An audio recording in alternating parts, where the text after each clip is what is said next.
Bismillahirrahmanirrahim. Assalamualaikum warahmatullahi wabarakatuh. Waalaikumsalam warahmatullahi wabarakatuh. Waalaikumsalam warahmatullahi wabarakatuh. Halo, apa kabar teman-teman? Baik. Alhamdulillah baik. Oke, semoga kita semua selalu diberikan kesehatan, kesembuhan, dan perlindungan dari segala macam bara bahaya. Baiklah, langsung saja kita masuk ke pembahasan. Kali ini kami akan membahas mengenai isu-isu viral wabah pandemi COVID-19 dan kuliah online. Tapi sebelumnya kami ingin memperkenalkan diri. Perkenalkan, nama saya Fitri Indah Saraswati dan teman saya. Nama saya Asyifa Hidayatullah. Dan saya Agustina Marianti. Kami dari jurusan Bimbingan dan Konseling kelas A Universitas Negeri Makassar.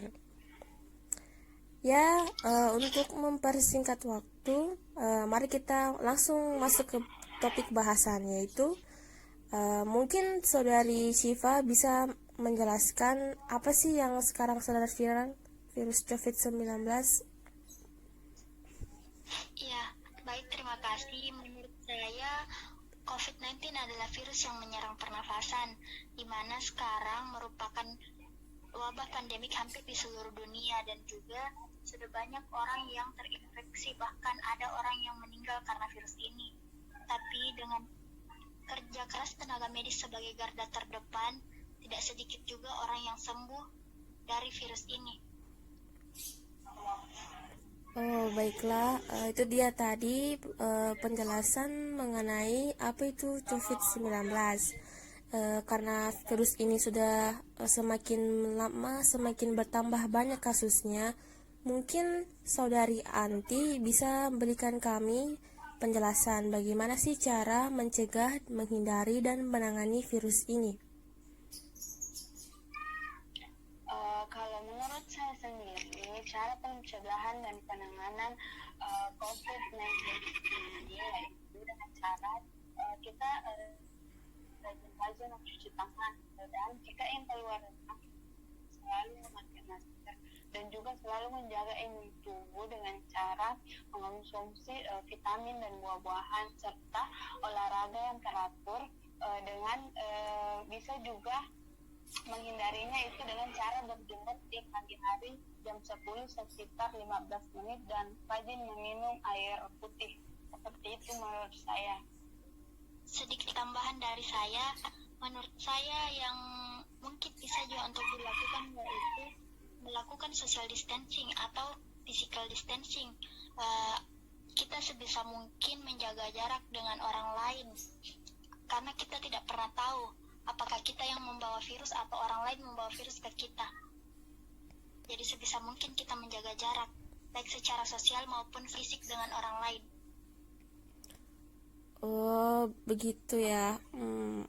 Menurut saya itu tips-tips yang sangat bagus nih untuk tetap berada di rumah juga, supaya kita tidak terkena penyebaran virusnya. Lanjut ya.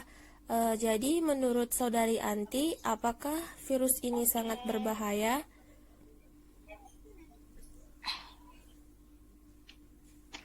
Menurut saya virus ini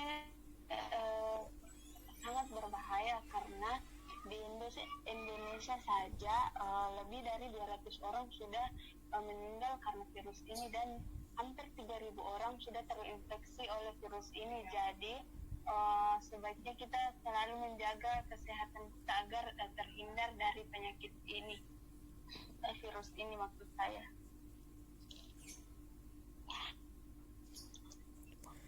Mungkin Saudari Asyifa bisa menambahkan mengenai berbahayanya virus ini.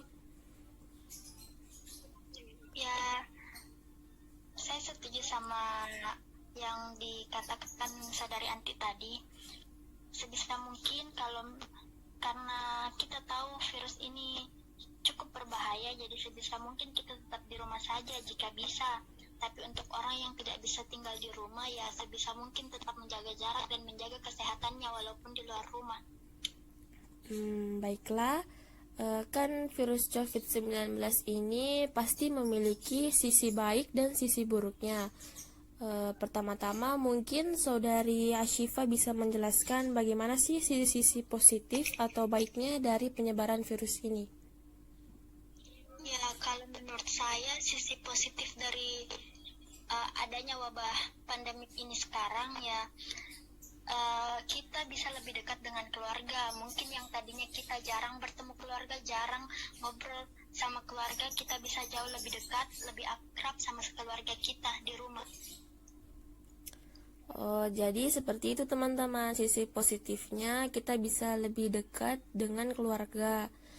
Terus mungkin selain sisi positif pasti ada juga sisi buruknya. Mungkin Saudari Anti bisa memperjelas lebih dalam lagi apa-apa saja sisi buruknya wabah pandemi COVID-19. Menurut saya dampak paling negatif dari kasus ini yaitu di mana dapat membunuh seseorang, dan dampak negatif lainnya yaitu semua pekerjaan itu dialihkan di rumah dan kurang efektif menurut saya, karena sarana dan prasarana di rumah itu tidak selengkap ketika kita bekerja di tempat kita atau kuliah. Dan bagi mahasiswa itu dilakukan kuliah online, di mana kuliah online ini berbasis daring. Semua aktivitas kuliah yang biasanya dilakukan di kampus dialihkan secara online, seperti itu. Wow, jadi itulah sisi-sisi buruk dari penyebaran pandemi COVID-19 ini. Yang lebih terburuknya menurut Saudari Anti adalah kematian. Jadi disarankan untuk teman-teman selalu tetap menjaga kebersihan dan menjaga kesehatan, dan jangan lupa memakai masker setiap keluar rumah jika diperlukan. Terus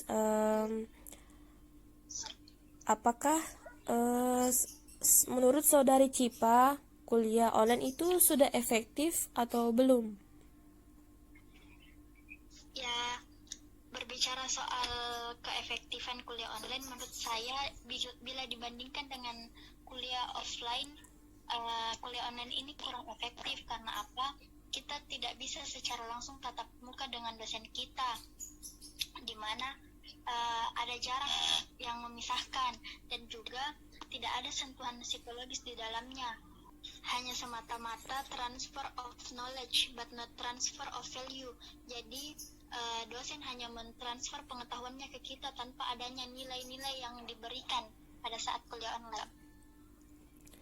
Oh, jadi menurut Saudari Ashifa ini kuliah online itu tidak efektif karena dosen dan mahasiswa hanya transfer of knowledge, yaitu transfer ilmunya saja, tapi not transfer value, yaitu tidak transfer nilai-nilainya.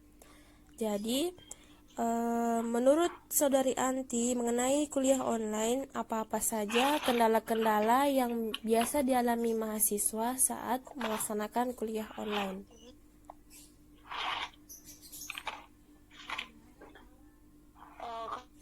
Kalau menurut saya kendala-kendala yang dialami itu saat kuliah online itu dimana jaringan terkadang tidak mendukung, apalagi mahasiswa yang pulang kampung. Jaringannya itu kurang baik kurang bagus dibandingkan di perkotaan, dan juga kita sebagai mahasiswa tahulah bagaimana kita cuma diberi oleh orang tua kita uang, jadi kuota itu sangat terkuras habis. Jadi itulah kekurangan dari kuliah online menurut saya. Dan juga tugas yang diberikan dosen saat kuliah online ini lebih banyak dibandingkan saat kuliah seperti biasanya. Menurut saya seperti itu. Oh iya, Jadi teman-teman, menurut saudari Anti, kendala-kendala dalam melaksanakan kuliah online itu yang pertama sudah pasti kuota. Terus yang kedua jaringan, apalagi untuk teman-teman yang sekarang berada di kampungnya, sulit mendapatkan jaringan yang bagus dan lancar. Dan yang terakhir tugas-tugas, yang lebih banyak daripada kuliah offline. Jadi, apakah saudari Ashifa memiliki tips-tips bagaimana sih caranya manajemen waktu antara pekerjaan rumah dengan tugas-tugas yang ada di kuliah online? Ya, kalau menurut saya di tengah wabah ini kita harus pintar-pintar untuk memanajemen waktu dan manajemen diri kita, di mana kita harus tahu kapan kita harus mengerjakan pekerjaan rumah dan harus mengerjakan tugas kuliah. Mungkin dengan salah satu cara yang bisa dilakukan yaitu membuat jadwal kegiatan apa-apa saja yang akan kita lakukan setiap harinya, agar kegiatan kita dapat terorganisir dan dapat terlaksana sebagaimana. Oh iya, itulah tadi tips-tips dari Ashifa bahwa kita itu harus bisa manajemen waktu dan membuat jadwal keseharian agar semua kegiatan kita yang lakukan sehari-hari bisa terjadwal dan terorganisir dengan baik. Jadi kalau dalam BK nih sudah pasti sebagai calon guru BK kita juga harus memberikan beberapa solusi kepada mahasiswa yang stres karena tugas. Jadi menurut saudari Anti, bagaimana sih menurut calon konselor ini mengatasi stres yang dialami mahasiswa saat mengerjakan tugas? Kalau menurut saya kan ini kita melaksanakan kuliah online, tugasnya itu lebih banyak dibandingkan saat kuliah seperti biasanya. Kalau menurut saya itu untuk menangani stres yang dihadapi mahasiswa itu bisa dilakukan dengan refleksi diri dan relaksasi diri agar pikiran-pikiran negatif itu tidak masuk ke dalam pikiran kita, agar stres yang akan dihadapi mahasiswa itu tidak terjadi. Seperti itu menurut saya. Oh iya, jadi begitu caranya ya, dengan cara relaksasi dan refleksi kita bisa mengurangi stres dalam menghadapi tugas-tugas kuliah online. Jadi untuk yang terakhir, bagaimana sih harapan Syifa dan Anti ke depannya untuk wabah pandemi COVID-19 ini? Ya, kalau saya pribadi harapan saya itu semoga wabah ini cepat berlalu dan keadaan bisa segera membaik, dan itu semoga kita bisa menjalankan bulan Ramadan seperti tahun-tahun sebelumnya. Sama seperti pendapat saudari Syifa, saya juga berpendapat begitu. Mudah-mudahan virus ini cepat berlalu dan kita bisa beraktivitas seperti biasanya, dan yang paling penting itu semoga saudari dan saudara kita yang terkena virus ini cepat sembuh dan bisa beraktivitas seperti sebelumnya. Seperti itu menurut saya. Oh ya, itulah tadi beberapa tips dan penjelasan informasi mengenai pandemi COVID-19. Jadi virus ini sangat berbahaya dan sebaiknya kita harus mengantisipasi penyebarannya melalui tetap di rumah saja, jaga kebersihan, dan selalu cuci tangan, gunakan masker saat keluar rumah, dan menjaga sistem imun tubuh. Dan kemudian mengenai kuliah online juga tidak seefektif dengan kuliah biasanya, karena dalam secara psikologis kuliah online hanya mentransfer ilmu tapi bukan nilai-nilainya. Terus yang terakhir mengenai manajemen waktu dan stres. Kalau manajemen waktu, kita bisa lebih mengatur kegiatan sehari-hari menggunakan jadwal kegiatan supaya kita bisa mengolah waktu untuk pekerjaan rumah dan dengan kuliah online. Terus cara mengatasi stres itu yang tadi disebutkan oleh saudari Anti dengan relaksasi dan refleksi diri. Dan yang terakhir harapannya semoga wabah pandemi virus ini bisa cepat hilang dan semoga saudara-saudara yang terkena virus ini juga bisa sembuh dan semua keadaan kembali normal seperti semula. Baiklah, sekian dari podcast kita hari ini. Semoga apapun yang informasi dan tips-tips yang kami berikan bisa bermanfaat untuk kalian semua. Wassalamualaikum warahmatullahi wabarakatuh.